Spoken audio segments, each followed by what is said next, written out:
Loin des guerres d'Irak et d'Afghanistan où il était tireur d'élite, Lynn Westover enseigne des techniques militaires à des rangers sud-africains.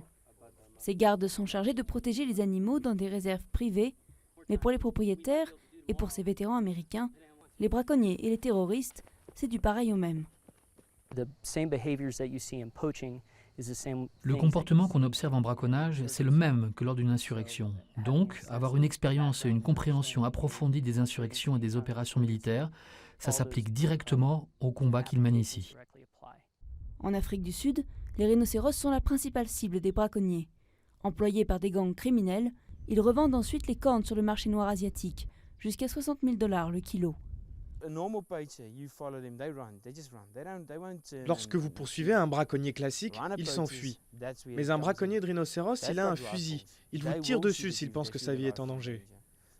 Les formateurs ont été des militaires. Ils ont été dans cette situation, on leur a tiré dessus. Ils savent à quoi il faut faire attention. Et c'est important pour nos équipes d'acquérir cette connaissance. Face au massacre, les parcs nationaux et les réserves privées ont réagi. Armes de guerre, chiens dressés à pister et attaquer, équipements high-tech et entraînement militaire. Des vétérans américains et australiens y ont vu une opportunité de reconversion. Au programme de la formation de Lynn, des heures de cours théoriques, des analyses d'empreintes et des exemples pratiques de désarmement. Des enseignements pas toujours faciles à mettre en place pour les rangers. Les vétérans, eux, y trouvent un second souffle.